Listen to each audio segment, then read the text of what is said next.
So Matthew Whitaker, who is at present our acting attorney general after Donald Trump kind of forced Jeff Sessions to resign, we've already talked about the fact that Whitaker is a guy that wants to end the Mueller probe. He has expressly said so in an op-ed and actually laid out the blueprint for how he would do it. Everybody knows about that part though, but what a lot of people may not know is that Whitaker is also a professional fraudster. Last year, even before he joined Jeff Sessions' staff at the DOJ, an article came out explaining just what a fraud Matthew Whitaker truly is. And here's what happened. Whitaker sat on the board of directors, was getting paid on the board of directors of a company called World Patent Marketing. World Patent Marketing was one of those places that told inventors out there in the United States, send us your idea. We're going to help you get patent. We're going to help you get marketing. We're going to help you make this into the next billion-dollar idea here in the United States.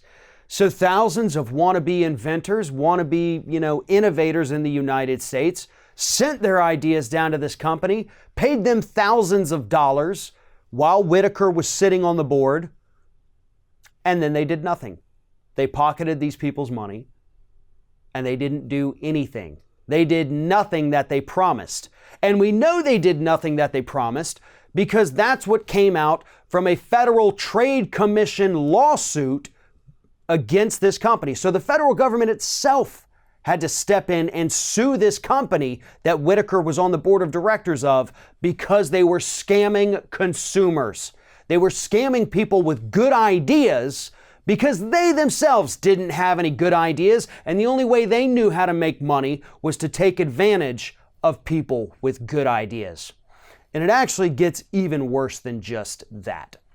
While on the board of directors, there was one inventor who submitted a bad review of the company to the Better Business Bureau. Whitaker, on the board of directors, sent this guy a letter and said the following. Basically threatened him. He said, I am assuming you understand that there will be serious civil and criminal consequences for you. Understand that we take threats like this quite seriously. He also used his weight as a former prosecutor to try to get this guy to take down his review or retract it to the Better Business Bureau. That's what happened. Okay, the guy realized he got scammed, told the BBB, and then Whitaker flies off the handle, sends him a letter threatening him because he exposed what this company was actually doing.